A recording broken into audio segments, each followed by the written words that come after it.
দিচ্ছি।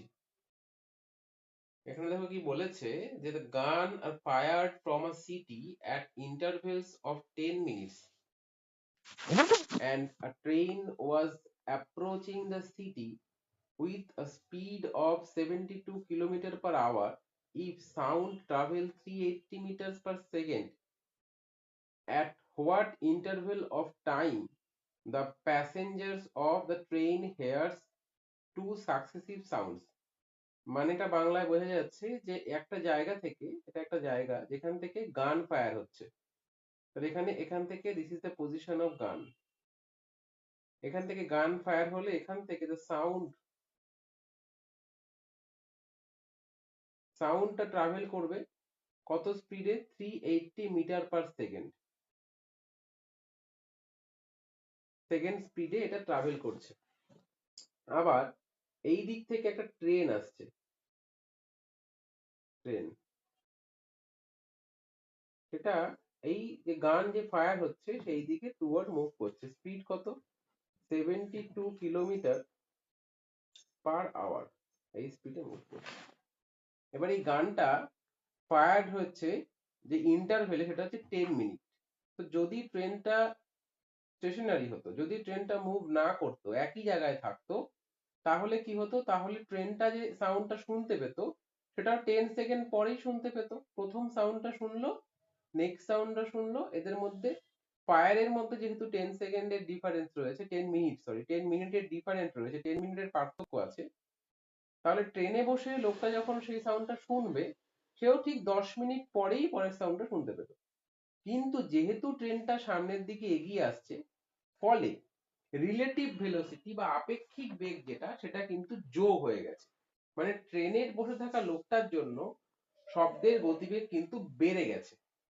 মানে শব্দ আর এই ট্রেনের জন্য এই গতিবেগে যাচ্ছে না, তার থেকে দ্রুত গতিতে যাচ্ছে। শুধু তাই নয়, ট্রেনটাও সামনের দিকে এগিয়ে আসছে, ফলে দূরত্বটাও কমে যাচ্ছে।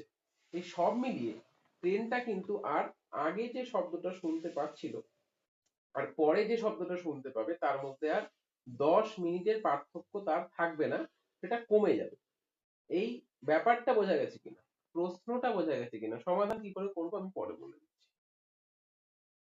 দেখো আবার বলছি, এখানে যে গুলিটা হচ্ছে, তোপ দাগা হচ্ছে, কামান দাগা হচ্ছে বা তোপ দাগা হচ্ছে বা গুলি করা হচ্ছে, যাই হোক, সেটা 10 সেকেন্ড পর পর হচ্ছে।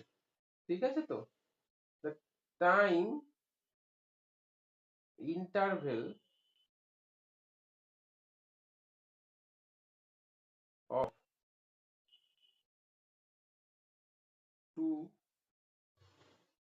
Fire is 10 minute. মানে দুটো দুটো তোপের মধ্যে সময়ের অন্তর হচ্ছে 10 মিনিট। দুটি তোপের মধ্যে সময়ের অন্তর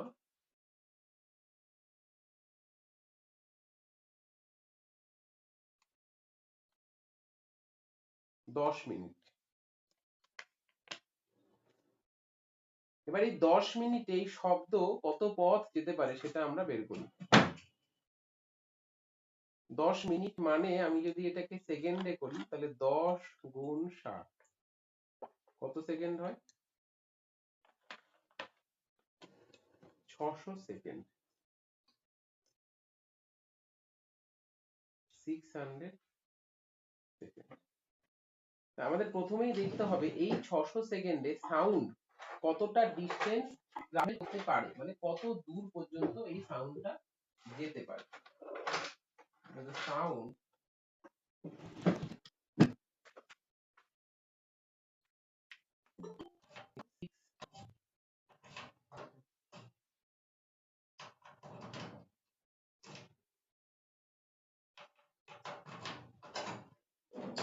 স্পিড ইনটু টাইম, তাহলে স্পিড কত? 380 ইনটু 600 এত মিটার। শব্দ 600 সেকেন্ডে শব্দ অতিক্রম করে 380 গুণ 600 এত মিটার, এত মিটার পথ অতিক্রম করে। তাহলে এই পথটা শব্দ অতিক্রম করছে কত সেকেন্ডে? 600 সেকেন্ডে।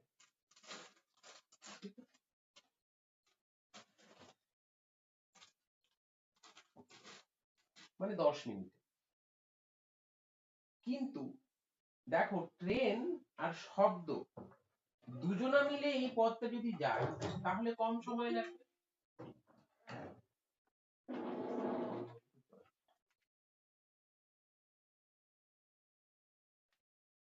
এখন পরিস্থিতি হচ্ছে ট্রেনটা তো দাঁড়িয়ে নেই, ফলে ট্রেনটা যে যদি ট্রেনটাকে আমি ধরে নিই যে দেখো এর মধ্যে ডিস্টেন্স কিন্তু বলা নেই, কতটা দূরে আছে বলা নেই, ধরে নিচ্ছি ট্রেনটা এই দূরত্বেই রয়েছে, ধরে নিচ্ছি ট্রেনটার মধ্যে দূরত্ব হচ্ছে এই বন্দুক আর এটা হচ্ছে বন্দুক আর এই ট্রেন, এর মধ্যে দূরত্বটা আমি ধরে নিলাম এটা।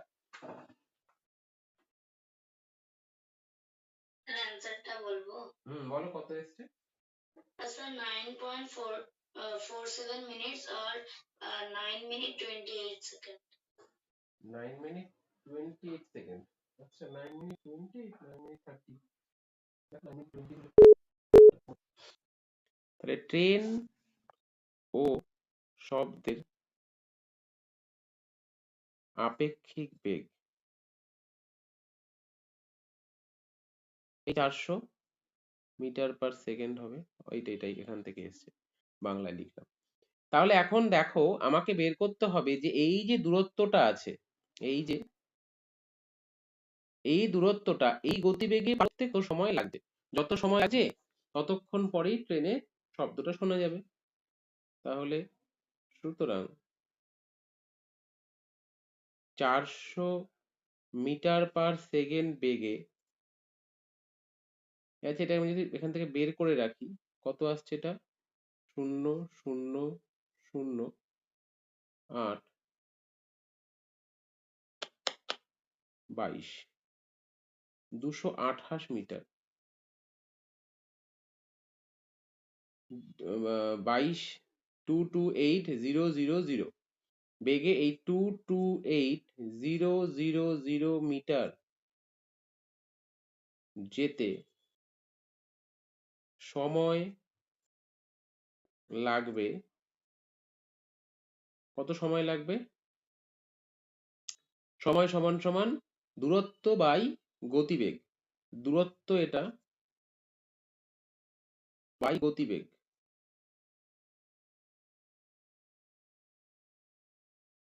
4 5 20, 4 7 28, 0, 570 সেকেন্ড। এটা মিনিটে কনভার্ট করলে আসবে হচ্ছে দেখো 60 দিয়ে 48, 54, 55, 56, 57, 9 মিনিট কিন্তু 30 সেকেন্ড হয়। ঠিক আছে, একটু দেখো ঠিক করে। তাহলে এদের ইংলিশে লিখতে হবে, ইংলিশে লিখলে কি হবে, in 400 metre per second speed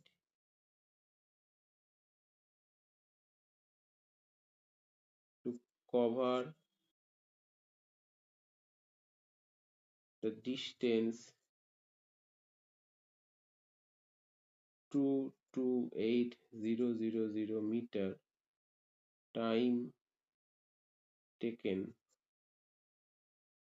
228,000 by 400, তাহলে 570 সেকেন্ড, 570 সেকেন্ড। কেউ যদি চায় এটাকে মিনিটে করতে করবে, 570 সেকেন্ড ইকুয়াল টু কি হবে, এটাকে 60 দিয়ে ডিভাইড করতে হয়, 60 দিয়ে ডিভাইড করলে আসবে 9:30, তাহলে 9 মিনিট 30 সেকেন্ড, 9 মিনিট। তাহলে বলা হচ্ছে যে একটা শব্দ ধরো শোনা হয়ে গেছে, তাহলে দ্বিতীয় শব্দটা ট্রেনের কাছে পৌঁছতে সময় লাগবে, কত সময় লাগতো? 10 সেকেন্ড, যদি ট্রেনটা এই দূরত্বটা থাকতো। ধরে নিয়েছি, কারণ দূরত্বটা তো এখানে বলে দেয়নি, আমরা আমাদের সুবিধার জন্য সেটা অঙ্কে কোথাও লিখিনি, কিন্তু যদি কারো বুঝতে হয় তাহলে এটা বুঝতে হবে ধরে নিচ্ছি ট্রেনটা এই দূরত্বটাতেই রয়েছে, এই যে এই 228,000 মিটার দূরত্বে বন্দুকটা গুলি চালাচ্ছে, ট্রেনটা এখানে। ট্রেনটা প্রথম শব্দটা শুনবে কতক্ষণ পরে, 10 মিনিট পরে, মানে 600 সেকেন্ড পরে। আবার পরেরটা শুনবে কতক্ষণ পরে, আবার 10 মিনিট পরে, 600 সেকেন্ড পরে, এভাবে শুনতে পাবে। কিন্তু ট্রেনটা তো দাঁড়িয়ে নেই, ট্রেনটা এগিয়ে আসছে। শব্দটা যেমন এগোচ্ছে ট্রেনটাও এগোচ্ছে।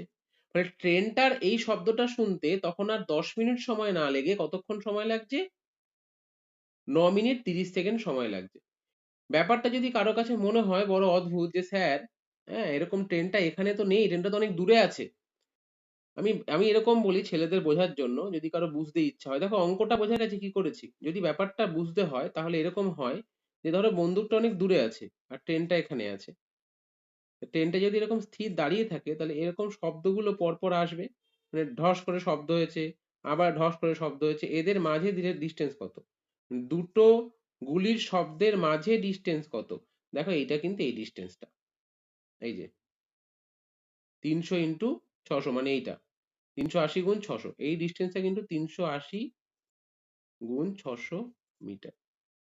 মানে এটা প্রথম শব্দ, এটা দ্বিতীয় শব্দ। এরকম তৃতীয় শব্দ যেটা হবে তার মধ্যেও দূরত্ব কত হবে? এটাই হবে,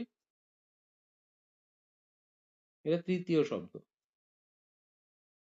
তাহলে ট্রেনটা যদি এক জায়গায় দাঁড়িয়ে থাকতো, ধরো ট্রেনটা এখানে দাঁড়িয়ে আছে, তাহলে বা এখানে দাঁড়িয়ে আছে ট্রেনটা, এটা ধরো ট্রেন দাঁড়িয়ে আছে। তাহলে প্রথম শব্দটা যখন ট্রেনে শুনলো, দ্বিতীয় শব্দটা শুনতে হলে তাকে এই এই দূরত্বটা আছে, এই দূরত্বটা এগিয়ে আসবে শব্দটা। আবার এটা যখন শুনবে তখন তৃতীয় শব্দটা তো পিছন পিছন এগিয়ে আসছে, শব্দগুলো তো পরপর পরপর আসছে। কিন্তু ট্রেনটা এক জায়গায় নেই বলে সে প্রথম শব্দটা যখন শুনলো, তারপর থেকে আমরা এই পুরো হিসাবটা করছি, এত লেখা যাবে না। হ্যাঁ, লেখাটা এইটুকুনি। প্রথম শব্দটা যখন ট্রেনটা শুনে নিল, প্রথম শব্দ শোনার পরে আমরা পুরো গল্পটা শুরু করছি। যে প্রথম শব্দটা যখন ট্রেন শুনে ফেললো, তারপরে ট্রেনটা কি হচ্ছে, এবার ট্রেনটাও এগোচ্ছে, শব্দটাও আসছে। তো দুজনের গতিবেগ আমরা যদি একসঙ্গে যোগ করে দিই, তাহলে দেখতে পাচ্ছি যে আপেক্ষিক গতিবেগ যেটা বেড়ে গেছে, ফলে দ্বিতীয় শব্দটা শোনার জন্য তাকে এত দূরত্ব শব্দটাকে অতিক্রম করতে হচ্ছে না, তার থেকে কম দূরত্ব অতিক্রম করেই শব্দটা শুনে যাচ্ছে, ফলে 9 মিনিট 30 সেকেন্ড সময় লাগছে। এটা হচ্ছে answer. This is a very important question. ঠিক আছে? তো বাকি অঙ্কগুলো যেগুলো আছে সেগুলোও ইম্পর্টেন্ট, এটাও ইম্পর্টেন্ট। ঠিক আছে, এটা একটু শক্ত, আমি করিয়ে দিলাম। সিমিলারলি পরের অঙ্কটাও একটু উল্টো করে জিজ্ঞাসা করেছে, তোমরা একটু চেষ্টা করো পরেরটা। এবার কি বুঝতে পারা গেল? ব্যাপারটা খুব সহজ আসলে, হিসাবটা বোঝাটা একটু শক্ত। হিসাবটা হচ্ছে প্রথমে আমরা দূরত্বটা বের করব, দূরত্বটা বের করার পরে আমরা সেক্ষেত্রে কি করব, আপেক্ষিক বেগটা বের করব। দুজন যেহেতু মুখোমুখি আসছে, এবার আপেক্ষিক বেগের সাপেক্ষে ওই দূরত্ব অতিক্রম করতে, to cover the distance by the relative speed, how many time required, we find the time, that time is the time when the train can hear the next, মানে প্রথমটা শোনার ঠিক পরেরটা শুনতে তার সময় লাগবে হচ্ছে 9 মিনিট 30 সেকেন্ড। দেখো পদ্ধতি বোঝা গেছে, তাহলে পরেরটা করো। পরেরটাকে ঠিক উল্টো বলেছে, মানে উল্টো বলতে অন্যরকম ভাবে বলেছে, যে কতক্ষণ পরে শুনতে পাচ্ছে সেটা বলে দিয়েছে। 21 মিনিট পর পর কামান দাগা হচ্ছে, 20 মিনিট 15 সেকেন্ড পরে শুনতে পাচ্ছে। শব্দের গতিবেগ বলে দিয়েছে, ট্রেনের গতিবেগ কত, তোমরা ট্রেনের গতিবেগটাকে x ধরে নিয়ে করতে হবে। কিছুক্ষণ চেষ্টা করো, আমি 2 মিনিট পরে আমি করে দিচ্ছি। আর এটা নিয়ে কারো কোনো প্রশ্ন থাকলে জিজ্ঞাসা করে নাও। স্যার দূরত্ব সমান সমান গতিবেগ ইনটু সময়। দূরত্ব সমান সমান গতিবেগ গুণ সময়, অবশ্যই তাই। এককটা যেন ঠিক থাকে, মানে তুমি যে দূরত্ব দিয়ে গুণ করছো আর গতিবেগের যে দূরত্ব বাই সময়ের এককটা রয়েছে, সেই দুটোতে যেন একই একক থাকে। মানে কিলোমিটার পার ঘন্টাকে কিলোমিটার দিয়ে গুণ করতে হবে, মিটার পার সেকেন্ডকে মিটার দিয়ে, এবং যে সময়টা পাবে সেটা ওই গতিবেগের থেকে যে সময়টা, সেই সময়টা আসবে। বুঝে গেছে?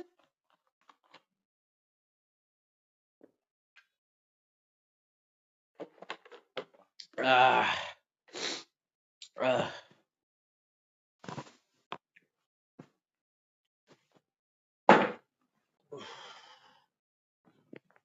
স্যার আমার কিছু অঙ্ক বাকি আছে, আমি কি ওটা কমপ্লিট করে পাঠিয়ে দেবো? হ্যাঁ, তোমাদের যে হোমওয়ার্ক ছিল সেখানে যে অঙ্কগুলো পাঠিয়েছিলাম, সেখানে যদি বাকি থাকে কিছু অঙ্ক, সেগুলো করবে, এবং যেগুলো হয়ে গেছে সেটাও আমাকে পাঠিয়ে দিতে পারো। মানে শেষ হবে তারপর পাঠাবে নয়, নেক্সট ক্লাসের আগে তোমাদের যে যা অঙ্ক করেছে সেটা পাঠাবে, আমি তো দেখবো। হুম? আর গ্রুপে পাঠিয়ে দিয়েছে কে জানি, এটা গ্রুপে পাঠালো, আমি নামটা খেয়াল করিনি। গ্রুপে নয়, আমাকে ওই নাম্বারটা দিয়েছি, সেই নাম্বারটাতে আমাকে পাঠাবে। হুম? স্যার কাল আমার ওই মাইন্ড মন্ত্রার ওই ন্যাশনাল অ্যাবাকাসের ওই ন্যাশনাল লেভেল আছে। ও আচ্ছা আচ্ছা, অ্যাবাকাসের তাই তো? বাহ, হ্যাঁ স্যার। দাও ভালো করে পরীক্ষা দাও। ঠিক আছে স্যার। হুম, নেক্সট অঙ্কটা আমরা যদি করার চেষ্টা করি, পরেরটা। পরেরটাতে কি বলছে? 21 minutes, after 21 minutes the gun will be fired. Hmm, 21 minute মানে কত সেকেন্ড সেটা আগে বের করে নাও। হুম, 40।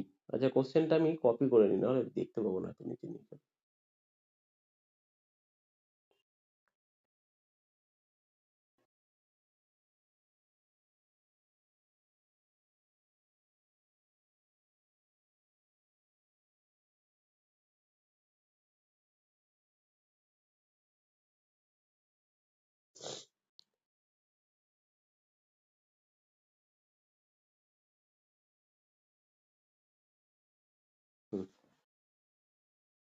Answer 21 equal to 21 into 60 second, তাহলে 1260 সেকেন্ড। ধরি লেট, বাংলা লিখে দিচ্ছি let, the speed of the train. আমি আগের দিন বলেছিলাম যে ট্রেনের স্পিড কিলোমিটার পার ঘন্টা এইভাবে ধরা হয়, কিন্তু যেহেতু এখানে একটা স্পিড দেওয়া আছে সেটা মিটার পার সেকেন্ড, আমি এটা ধরে নিচ্ছি মিটার পার সেকেন্ড। তাহলে আমাদের রিলেটিভ স্পিড বের করার সময় যোগ করতে সুবিধা হবে। দুটো স্পিড তোমাকে যোগ করতে হবে। আমি ধরে নিলাম স্পিড অফ দ্য ট্রেন, ধরি ট্রেনের গতিবেগ, ধরি ট্রেনের গতিবেগ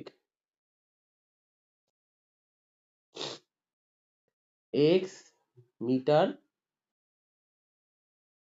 পার সেকেন্ড, এটা হচ্ছে ট্রেনের গতিবেগ ধরে নিলাম।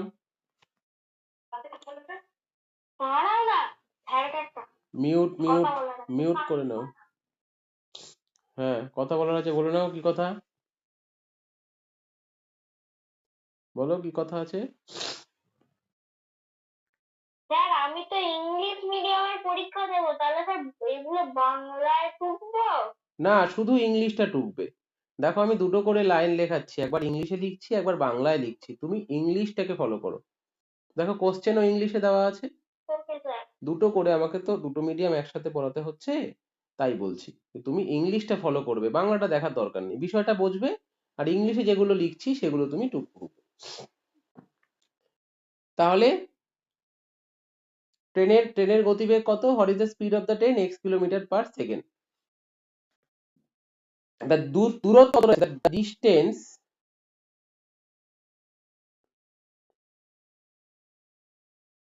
covered by the sound in 21 minute বের করতে হবে, মানে 21 সেকেন্ডে শব্দ যে দূরত্ব যায় সেটা আমাকে বের করতে হবে। কতটা দূরত্ব যায় 21 মিনিটে? 21 মিনিট মানে 1260 সেকেন্ড গুণ গতিবেগ 360 মিটার পার সেকেন্ড, তাহলে 360 দিয়ে গুণ করে দিতে হবে, এত মিটার। ঠিক আছে, আবার এখানে কি হলো? এখানেও ঠিক তাই, এটা তো বাংলায় লিখেছি। এই এত মিটার পথ,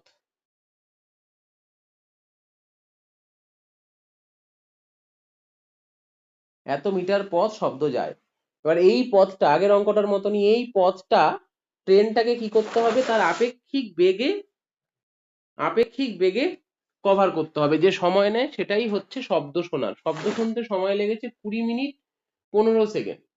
20 মিনিট 15 সেকেন্ড, এটা সেকেন্ড করে নি, 20 মিনিট 15 সেকেন্ড, এটাকে সেকেন্ড করলে কোশ্চেনটা একটু টুকে নেব।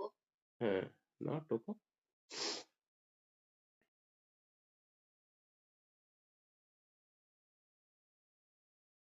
ঠিক আছে স্যার। হ্যাঁ, এত সেকেন্ড এটা সবাই লিখবে, এটা বাংলা ইংলিশ সবাই লিখবে, এটা তো বোঝাই যাচ্ছে, মিনিট সেকেন্ড দিয়ে লিখছি।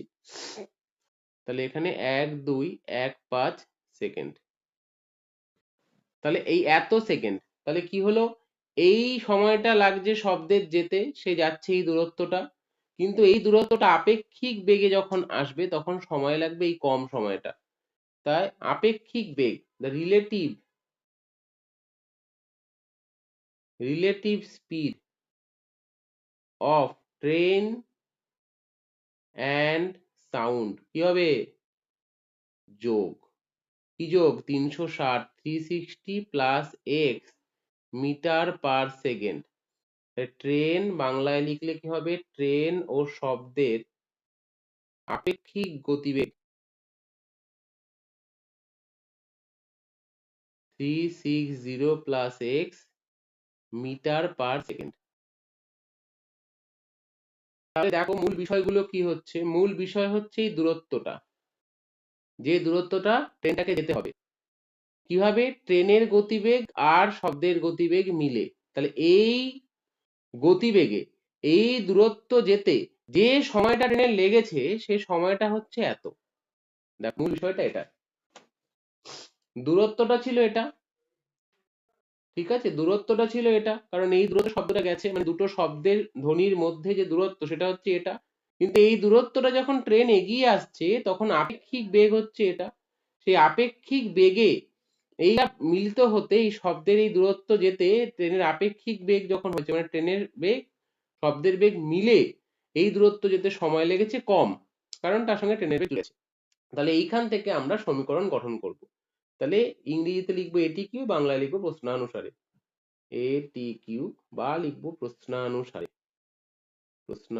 কি লিখবো, এই দূরত্ব সময় দিয়ে গুণ করলে এই 360 প্লাস এক্স গুণ 1 2 1 5 সমান করলাম, সেটা পেয়ে যাবো আমরা ওই 1 2 6 0 গুণ 360।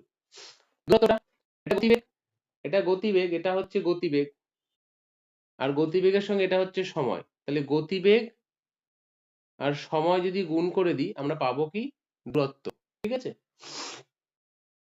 চলো এবার গুণ, গুণের ক্ষেত্রে এখানে ডিস্ট্রিবিউটিভ, এটাকে গুণ হবে এটাকে গুণ হবে, তাহলে গুণ করে দাও, 360 ইন্টু 1215 প্লাস 1215 গুণ এক্স, আবার এখানে 1260 ইন্টু 360, বড় বড় গুণ আছে, গুণগুলো করো। এখানে দেব বা, বাংলায় দেব বা, ইংরেজিতে দেব অর, আমি বাংলাটাই লিখছি বা, ইংরেজিতে লিখলে অর দেবে, বা বা অর লিখবে ইংরেজিতে। গুণ করো, এটা দিয়ে গুণ করতে হবে, গুণ করলে কত আসে দেখো, 36, বলো তো 360 ইন্টু 1215 গুণ করলে কত আসে,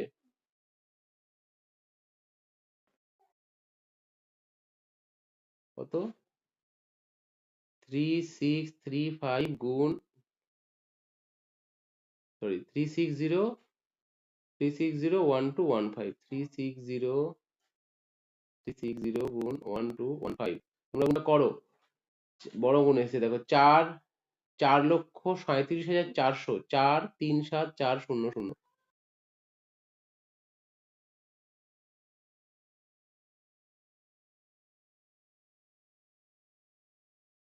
আরেকটা এখানে রয়েছে 1260 গুণ, গুণ দুটো করতে হবে, তাহলে আমরা কি পাচ্ছি, 1 2 1 5 x সমান সমান 4 বিয়োগ, বিয়োগ করতে হবে, বিয়োগ করলে আসছে 0 0 4 5 6 2 7 8 9 10 11 12 13 6 হাতে 1 3 আর 1 4 5, তাহলে 16,200 কে 1 2 1 5 দিয়ে ভাগ, কত আসছে, 1 6 2 0 0, মুখে মুখে করি, কাটাকুটি করি, 5 দিয়ে কাটি, 5 দুগুণে 10, 6 আসলো, না 3 5 15, 16, 5 দুগুণে 10, 4 5 20, 0, 5 দুগুণে 10, 11, 12, 4 5 20, 3 5 15, 3 দিয়ে কাটছে, 3 এটা 24, 3 একে 3, 3 একে 3, 3 এটা 24, 9 দিয়ে, 9 নং 81, 9 একে 9, 10, 9 দুগুণে 18, 0, আবার 3 দিয়ে, 3 3 9, 3 4 12, 40/3, তাহলে x সমান সমান 40/3 মিটার পার সেকেন্ড। তাহলে ট্রেনের গতিবেগ কত হচ্ছে?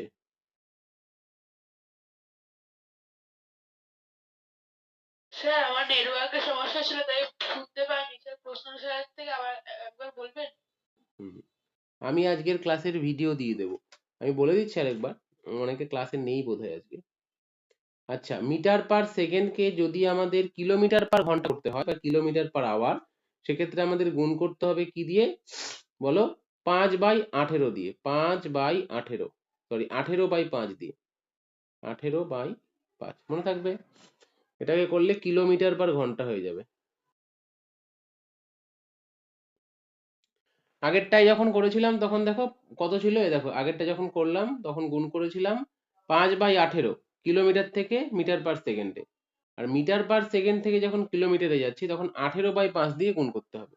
তাহলে এটা 3 6 18, 5 40, 48 কিলোমিটার পার আওয়ার। তাহলে ট্রেনের গতিবেগ কত? The speed of the train is 48 kilometre per hour. ট্রেনের গতিবেগ হচ্ছে 48 কিলোমিটার পার ঘন্টা। ঠিক আছে?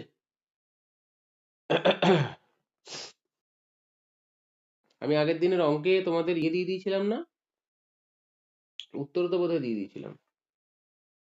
এই যে এগুলো দেখি তো, এই অঙ্কটা তো আগের দিন পাঠিয়েছিলাম তোমাদেরকে।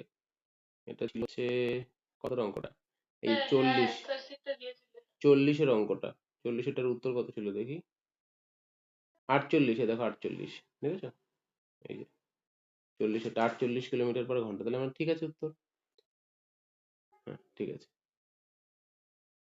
এই দ্বিতীয় অঙ্কটা একটু বেশি শক্ত, এটা হয়তো পরীক্ষার জন্য অত দরকারি নয়, কিন্তু প্রথম অঙ্কটা কিন্তু পরীক্ষার দিক থেকে দেখলে, মানে এই চ্যাপ্টারের আপেক্ষিক গতিবেগের অঙ্ক কিংবা ব্রিজ অতিক্রমের অঙ্ক কিংবা ধরো মানে আমরা নর্মাল যে গতিবেগের অঙ্ক সেগুলো তো ক্লাস 5-এর জন্য করেইছি, করতেই হবে, কিন্তু তার সাথে এই অঙ্কগুলো কিন্তু এই বছরের জন্য একটু মানে ক্লাস 6-এর জন্য তোমরা একটু চেষ্টা করবে। যেগুলো 5-এ করেছি সেসব অঙ্কগুলোই আসবে, কিন্তু এই অঙ্কগুলো একটু শক্ত অঙ্ক করিয়ে দিচ্ছি ওই জন্য।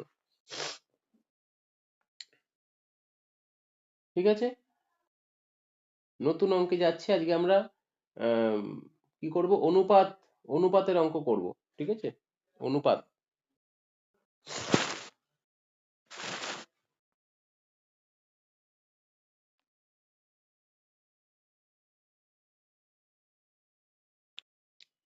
আচ্ছা, প্রথম যে অঙ্কটা আছে the ratio of two number, মানে 22-এর অঙ্কটা, সেটা আমি করার চেষ্টা করি। কত উত্তর এসছে আমাকে দেখি, পাঠিয়েছে যে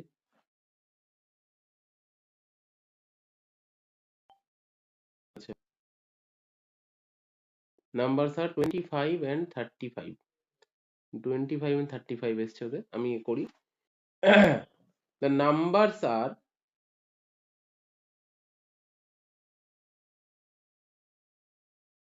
let let let the numbers are 5x and 7x, ধরি সংখ্যা দুটি। সংখ্যাগুলি 21 সেকেন্ডই হবে। আচ্ছা, ধরি সংখ্যা দুটি 5x এবং 7x। আচ্ছা, 5x আর 7x এর যদি আমরা লসাগু করার চেষ্টা করি, তাহলে x দিয়ে গেলে 8 তো কিছুতেই যাবে না, কারণ 5 আর 7 তো তাহলে লসাগু হচ্ছে কত? লসাগু হচ্ছে কত? 5 গুণ 7 গুণ x, 35x। দ্য এলসিএম মানে লসাগু, লসাগু কত হচ্ছে? 35x। প্রশ্নে দেওয়া আছে লসাগুর মান কত? 175। সুতরাং এই 35x মানে হচ্ছে 175, তাহলে x মানে হচ্ছে 175/35 হলো। এবার তাহলে আমরা এখানে অর দেবো, আর বাংলায় হলে বা দেবো। 35 দিয়ে কাটছি, 35 দিয়ে আছে হচ্ছে 5 আর 25 5, তাহলে x ইকুয়াল টু কত আসলো 5। সুতরাং the numbers are, মানে সংখ্যা দুটি হলো, বাংলায় লিখলে হবে সংখ্যা দুটি হলো। কি হবে সংখ্যা দুটি হলো? একটা হচ্ছে 5x, মানে 5 গুণ 5 ইকুয়াল টু 25, এবং একটা হবে হচ্ছে 7 গুণ 5। এই যে x এর জায়গায়, এই যে x এর জায়গায় আমরা মান দুটো বসিয়ে দিচ্ছি 35। তাহলে এই হচ্ছে আমাদের উত্তর। তাহলে প্রথম অঙ্কটার উত্তর কত আসলো? 25 আর 35 হলো। এবার দ্বিতীয় অঙ্কটা স্যার বলো। স্যার এই ক্লাস নোটগুলো গ্রুপে গ্রুপে শেয়ার করবেন তো? হ্যাঁ, ক্লাস নোট গ্রুপে শেয়ার করবো, আজকের ক্লাসের রেকর্ডিং পাঠাবো, আজকের ক্লাস যেটা করাচ্ছি সেটা রেকর্ডও করছি আমি, ফলে তোমরা এটা আবার দেখতে পাবে চাইলে।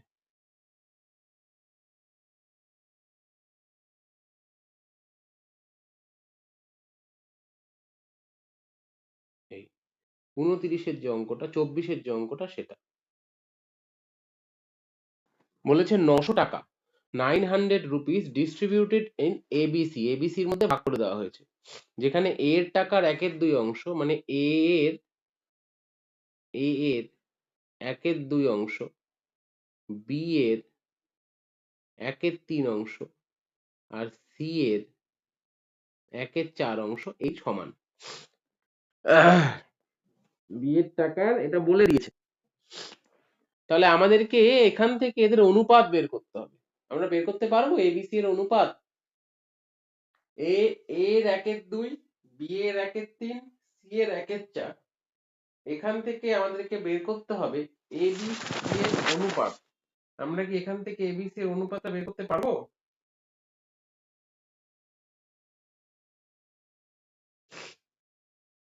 কেউ কিছু বলছে না কেন? মানে আমি যদি লিখি, সুতরাং আমি ধরে নিই এ মানে এর টাকা, তাহলে a/2, b/3 আর c/4, এই থেকে কি এদের অনুপাত বের করতে পারবো? আমি ধরে নিচ্ছি যে এই সমস্ত জিনিসটা সমান সমান x, ধরি ইংরেজিতে লিখলে হবে সে বা লেট, হলো। তাহলে সুতরাং আমি যদি a/2 এর সঙ্গে সমান করি, a/2 সমান সমান x, তার মানে a সমান সমান 2x, b/3 সমান সমান x, b সমান সমান 3x, c/4 সমান সমান x, তাহলে c সমান সমান 4x, হলো। সুতরাং a is to b is to c, 2x is to 3x is to 4x, এগুলো কাটাকুটি করে 2 is to 3 is to 4। আচ্ছা, এই পর্যন্ত বোঝা গেল কি করে করলাম? এটা কিন্তু একটা পদ্ধতি। এখানে পরপর অনেকগুলো অঙ্ক আছে দেখবে, আমি তোমাদের আরেকটা অঙ্ক নয় করতে দিচ্ছি, সেটাই হবে। এই যে যেটা পাঠালাম, যেটা দিয়েছিলাম, এখানে এরকম অঙ্ক আরো আছে। এই দেখো উপরেই আছে রামস মানি, 1/2 অফ স্যামস মানি, এরকম আছে। এটা না হয় করবো, আমি তাই সেটার করে করবো। আপাতত এটা দেখি। এই পর্যন্ত বোঝা গেলে এই গাড়ি 900 টাকাকে এই অনুপাতে ভাঙতে পারবে, এটা কিন্তু জানার কথা। 900 টাকাকে এই 2:3:4 অনুপাতে ভাঙতে হবে। কি করে ভাঙবে কেউ একজন বলো দেখি, জানো? 900 টাকাটাকে আমরা কিভাবে 2:3:4 এই অনুপাতে ভেঙে দেব? স্যার 900 গণিতক একটা বসাবো আর যোগ করে দেবো। যোগ করে দেবো বলতে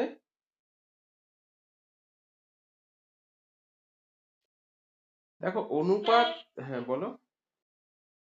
স্যার এখানে এই 4 3 আর 2 এটা যোগ করে দেবো। যোগ করে, ঠিকই বলছো, যোগ করতে হবে, কিন্তু যোগ করে কি করতে হবে তারপরে? দেখো যোগফলটা হবে হচ্ছে হর বা ডিনোমিনেটর, হরকে বলে ডিনোমিনেটর।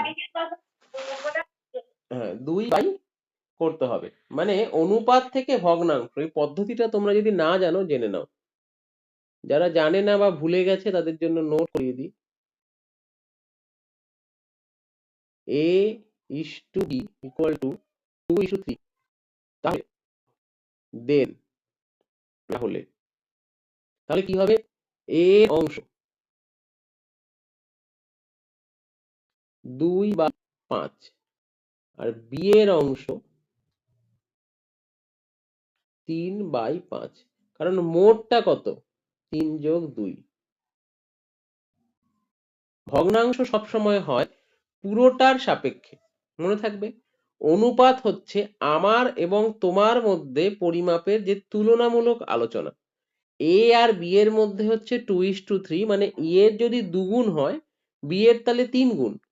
কিন্তু ভগ্নাংশের ক্ষেত্রে আমাদেরকে আলোচনা করতে হয় পুরোটার সাপেক্ষে। নিচে যেটা থাকে ডিনোমিনেটর, এই ডিনোমিনেটর যেটা আছে এটা হচ্ছে পুরোটাকে বোঝায়।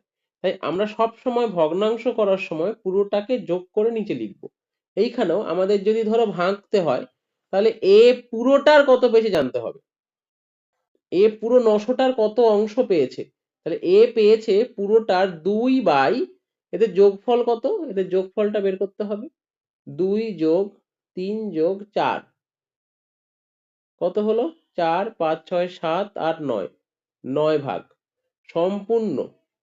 এটা আমি জাস্ট এখানে লিখে দিচ্ছি, সম্পূর্ণটা হচ্ছে 9 ভাগ। তাহলে পুরোটাকে কত ভাগ করা হয়েছে, 9 ভাগ। পুরো জিনিসটাকে 9 টুকরো করা হয়েছে, তার মধ্যে 2 টুকরো দিয়েছি এ কে, 3 টুকরো দিয়েছি আমরা বি কে, 4 টুকরো দিয়েছি সি কে। তাহলে এ পেয়েছে, এ পাবে ভাবে বা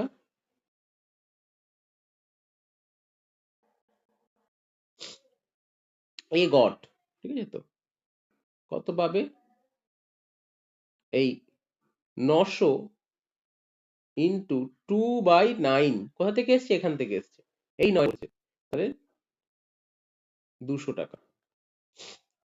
200 টাকা। আবার বি পাবে, যারা ইংরেজি দ্বারা লেখো, হ্যাঁ, বি গট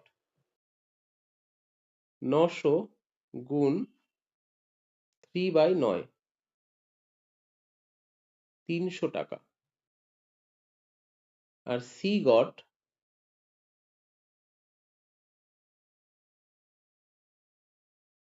পেয়েছে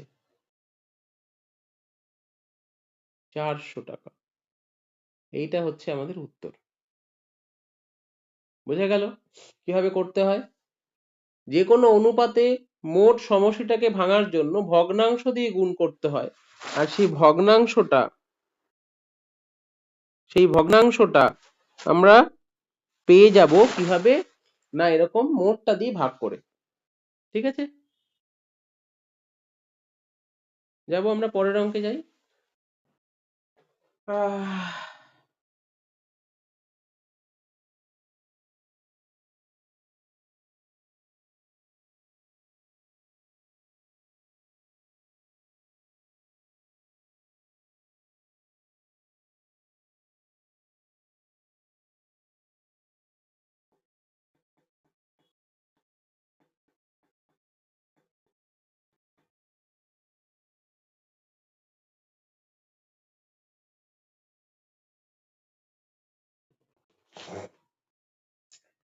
বোঝা গেছে, কোনো অসুবিধা নেই।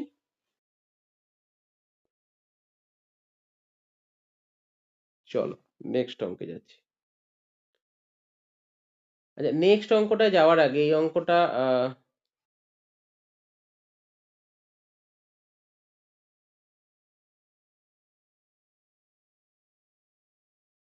আচ্ছা করো, 29-এরটাই করো, আমরা 29 করবো, হ্যাঁ, 29 এটা করবো। কপি করে নিই আমি এখান থেকে অঙ্কটাকে, পাশাপাশি আছে মোটামুটি, একটু নামিয়ে নিই তাহলে কপি করতে সুবিধা হবে। স্যার এই পরীক্ষায় কি রিজনিং এর অঙ্ক আছে? কি আছে, রিজনিং? দেখো রিজনিং সে আসে না, কিন্তু একটা ছোট্ট রিজনিং আসতেই পারে। কি বললাম বুঝতে পেরেছো?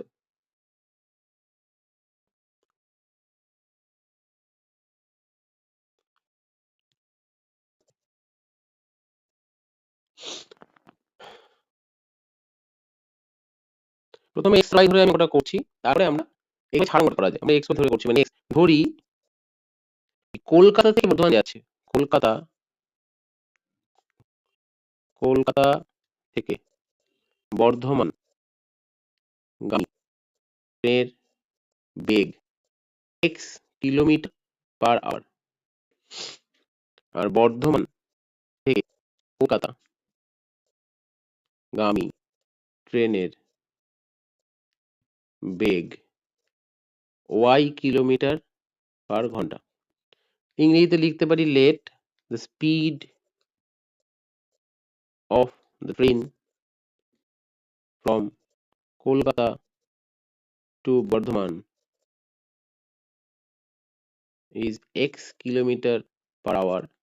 The speed of the train from Bardhaman to Kolkata is 5 kilometer per hour.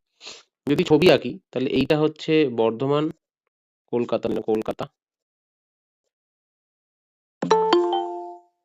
আর এইটা হচ্ছে someone want to join, অঙ্ক শুধু বাইরে চলে যাও, নেটের প্রবলেম আছে। এটা হচ্ছে বর্ধমান। বর্ধমান থেকে একটা ট্রেন এদিকে যাচ্ছে, কলকাতা থেকে একটা এদিকে যাচ্ছে, কলকাতা থেকে যাচ্ছে তার গতিবেগ x কিলোমিটার পার ঘন্টা, আর এখান থেকে y কিলোমিটার পার ঘন্টা।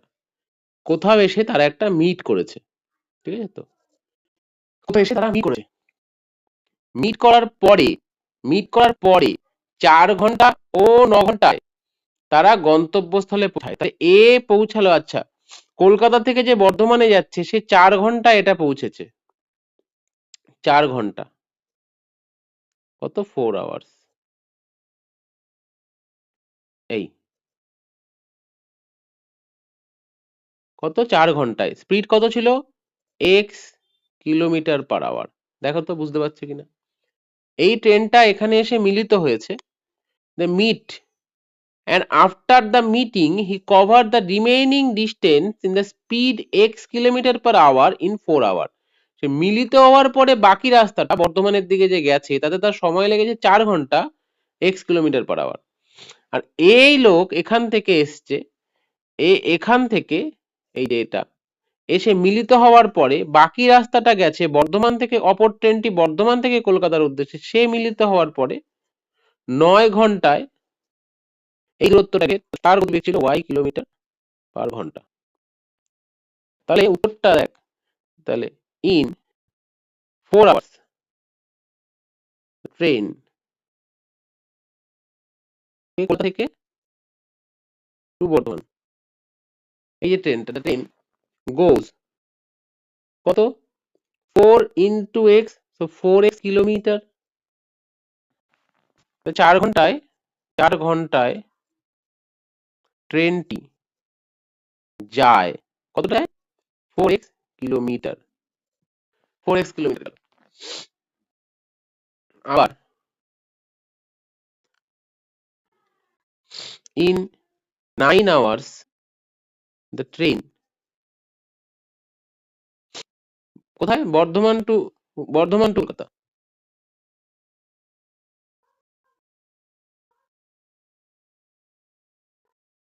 কত যাচ্ছে 9 into y, 9y কিলোমিটার, কারণ distance equal to time into speed, 9y kilometre. তাহলে বুঝতে পারছি দ্য মিটিং পয়েন্ট সেটা কলকাতার ডিসটেন্স কত 9y কিলোমিটার, এটা হচ্ছে 9y কিলোমিটার, আর এই ডিসটেন্সটা হচ্ছে 4x কিলোমিটার।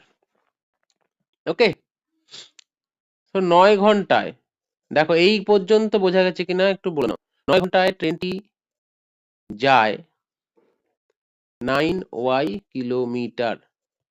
এই যে বক্তব্যটা এতক্ষণ বললাম সেটা যদি কোনো ডাউট থাকে বলবে, তাহলে আমি পরের অংশটাতে যাব। যেখানে তারা মিলিত হচ্ছে সেই জায়গাটা আসতে বর্ধমান থেকে যে আসছে সেই ট্রেনটার ক্ষেত্রে গতিবেগ যেহেতু x কিলোমিটার পার ঘন্টা, 4 ঘন্টা সময় লেগেছিল, ফলে কলকাতা থেকে যে আসছে সে বাকিটা গেছে 4 ঘন্টায়, তার দূরত্বটা হচ্ছে 4x কিলোমিটার, আর এ এসছে 9y কিলোমিটার। তাহলে যে মিলন স্থল সেটা বর্ধমান থেকে 4x কিলোমিটার ডিস্টেন্সে, কলকাতা থেকে 9y কিলোমিটার ডিস্টেন্সে। এইবার মিলিত হয়েছে মানে কি, দুটো ট্রেন এসে মিলিত হয়েছে মানে কি, they meet at A point মানে তার টাইমটা কিন্তু ফিক্সড। স্যার ইন্টারসেকশন পয়েন্ট, তার টাইমটা কিন্তু ফিক্সড, মানে একটা পার্টিকুলার টাইমে সেটা এসছে। Interval of time. হ্যাঁ, ফিক্সড ইন্টারভেল অফ টাইম। তাহলে আমরা এই নোটটা নিয়ে নিই, we may write it or not in solution. আমরা এটা লিখতেও পারি নাও লিখতে পারি, but we need to note it. To meet at a point the time interval বা time taken by both train are same, মানে মিলন হওয়ার বা দেখা হওয়ার, সাক্ষাৎ হওয়ার পর্যন্ত সময় দুটি ট্রেনের জন্যই সমান। দুটো ট্রেনের জন্যই সমান।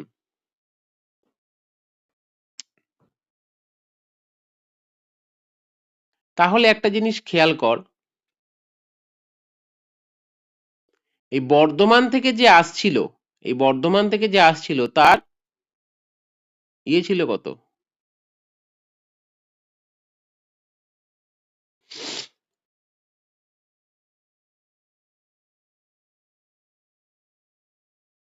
তার গতিবেগ ছিল এইটা। So the train travel from Bardhaman to Kolkata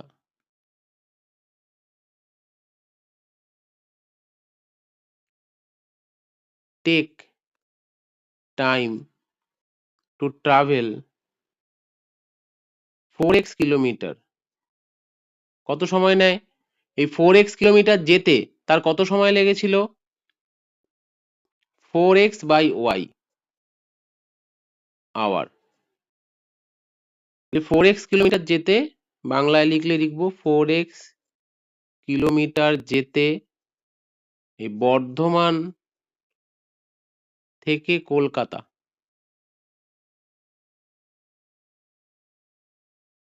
গামী ট্রেনের সময় লাগবে 4x by y ঘন্টা। যে দূরত্বটা কলকাতা থেকে আসা ট্রেনটা পরে পার করেছে, সেই দূরত্বটাই তো বর্ধমান থেকে ট্রেনটা আগে পার করে এসেছে এইখানে। তাহলে এইটা যেতে তার সময় লেগেছে এত। এইটা খুব ইম্পর্টেন্ট একটা সময় পেলাম এইটা। আবার উল্টো দিকে যে ট্রেনটা কলকাতা থেকে আসছিল সেই 9y কিলোমিটার পার করেই তো তারা মিলিত হয়েছিল। সেটা আমরা আবার এখানেও বের করব। কি করব? এই রেখাগুলোকে কপি আবার লিখি। সুতরাং the train travel from Kolkata to Bardhaman take time to travel কত? 9y kilometre.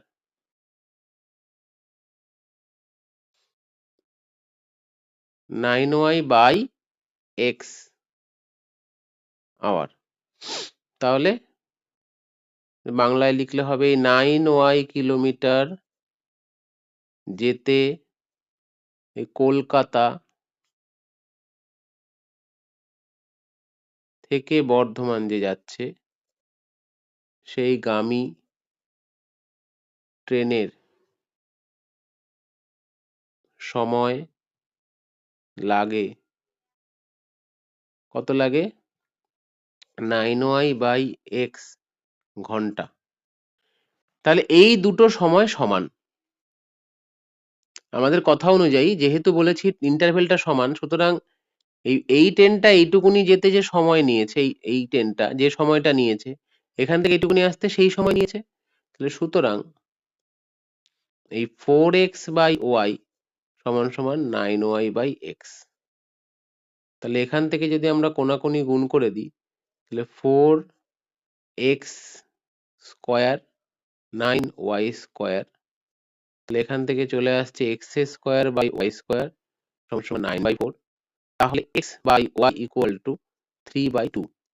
তাহলে সুতরাং এগুলো অর করে দিই, or or or or x is to y equal to 3:2 answer.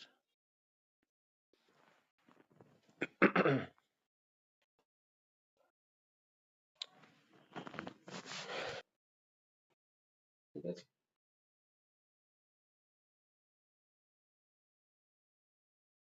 Sir বলো। আমাদের ক্লাস কটা 10টা।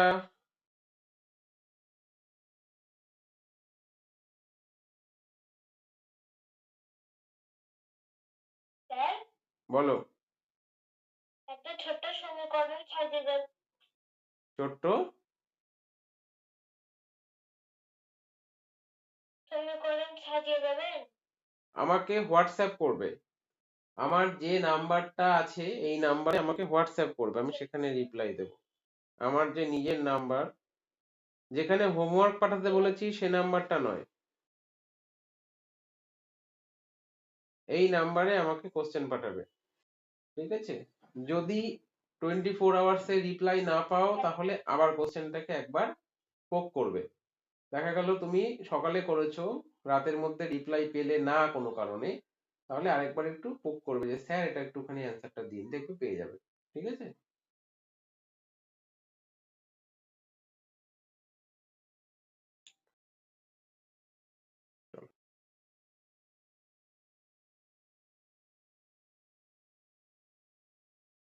আমি অনুপাত সমানুপাতের উপরে হোমওয়ার্ক পাঠাবো তোমাদেরকে, তোমরা সেগুলো একটু চেষ্টা করবে। আচ্ছা, পেপারটা দেখান।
আচ্ছা, অঙ্ক দুটোতে কি বলেছে, this is the number of coin. এটা হচ্ছে, শোনা যাচ্ছে আমার কথা?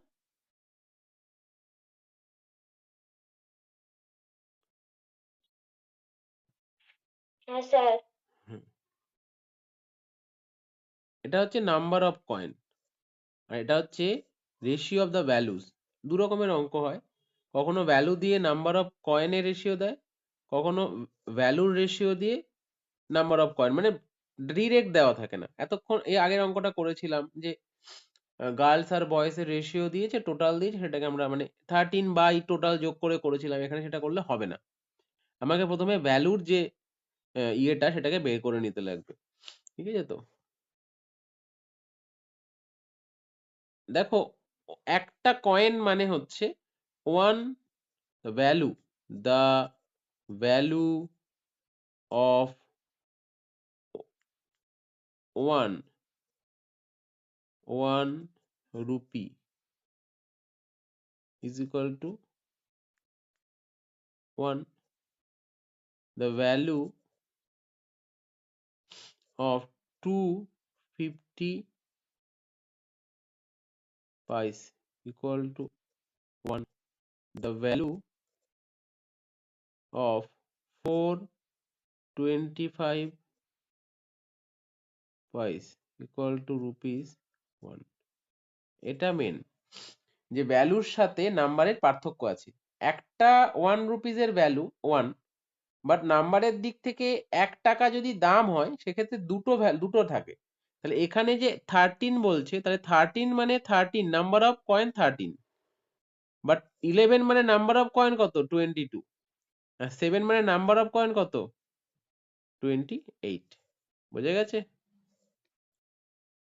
So the ratio of the values of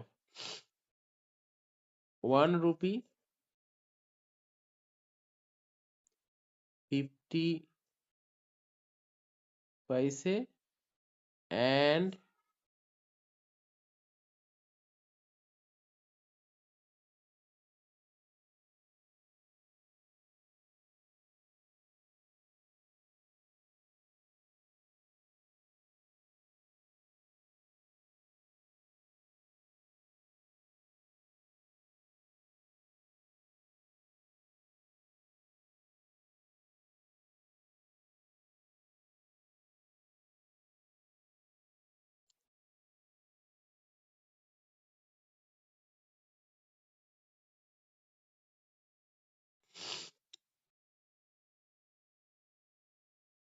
তাহলে নাম্বারের রেশিও কি হবে?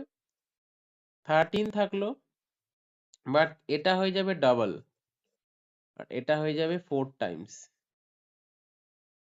13 is to 22 is to 28। এইবার এই অনুযায়ী আমরা ডিভাইড করব ওই কয়েনটাকে। So the value of 1 rupee, 1 বানান করে লিখি,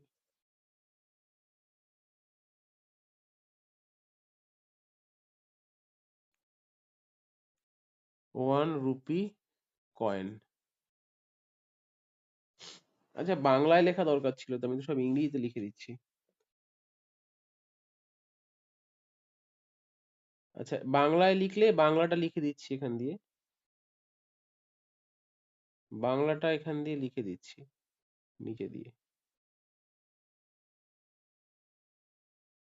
বাংলাটা লিখলে হবে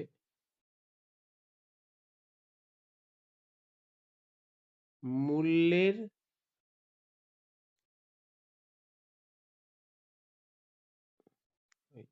এক টাকা 50 পয়সা ও 25 পয়সা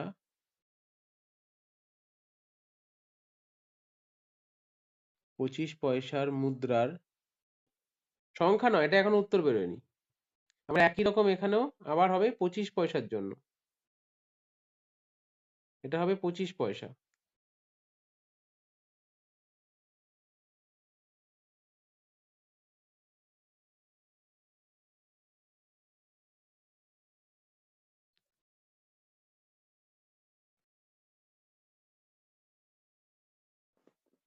তাহলে এখানে বের করো কত আসবে, 378 গুণ 28/63। 28/63 করলে এখান থেকে আসছে 6, তার মানে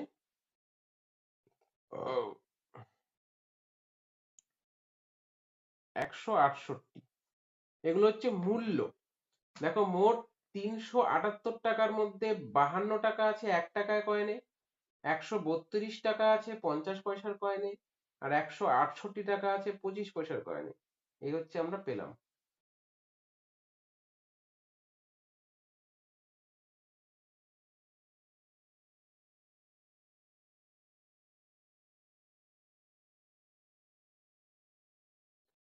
হ্যাঁ,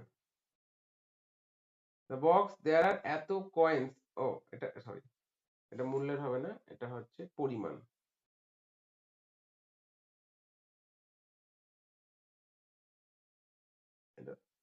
1 রুপি কয়েন্স, মূল্য না, মূল্যটা তো হয়ে গেছে, এটাই অ্যান্সার হবে।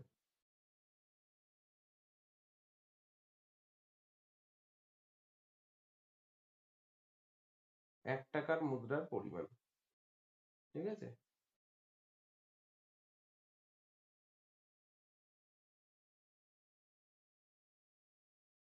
এটাই হবে, কারণ এটা দেখো এখানে ভ্যালু বলেনি, এটা বলেছে হচ্ছে দ্য বক্স হ্যাজ 378 কয়েন্স, এটা সংখ্যাই ছিল, আমরা ভ্যালু থেকে সংখ্যায় গেছি, তাহলে এগুলো সংখ্যাগুলোই বেরিয়েছে, ঠিক আছে।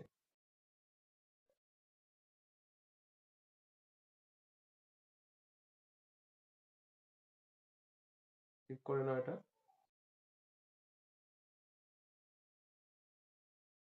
মূল্য না, এটা পরিমাণ হবে।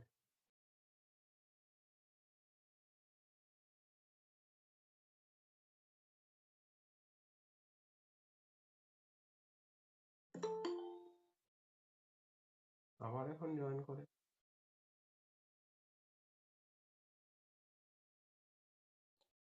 তাহলে কি দাঁড়ালো অঙ্কটা? প্রথমে যেটা দেওয়া ছিল অনুপাত, যে ভালো করে দেখে নাও, লাস্ট বার বলে দিচ্ছি, প্রথমে যে দেওয়া ছিল অনুপাতগুলো, সেই অনুপাতগুলো ছিল ভ্যালুর অনুপাত, সেই ভ্যালুটাকে আমরা বের করে নিলাম সংখ্যার অনুপাত কত হয়, মূল্যের অনুপাত থেকে আমরা সংখ্যার অনুপাতে চলে আসলাম, কারণ এইখানে যে 11 টাকা যে মূল্যটা 50 পয়সা তৈরি করছে, তার জন্য তাকে 22 সংখ্যা সংখ্যা বেড়ে যাচ্ছে, ডবল হয়ে যাচ্ছে। এবার এই সংখ্যার অনুপাত থেকে আমরা এই 378টা কয়েনকে ভেঙে দেখলাম, 52টা আছে 1 টাকার কয়েন, 132টা আছে 50 পয়সার কয়েন, আর 168টা আছে 25 পয়সার কয়েন। তাহলে উত্তর হবে অ্যান্সার, এটাই অ্যান্সার হবে। Answer, number of coins 52, 132 and 168। এই অঙ্কটা উল্টো ভাবেও থাকে। স্যার আর কতক্ষণ ক্লাস হবে? এটাই লাস্ট অঙ্ক, আর করাবো না। আজকে আমরা রেশিওর থেকে কয়েকটা অঙ্ক করেছি, আমি রেশিও হোমওয়ার্ক দেব, তোমাদের যদি রেশিও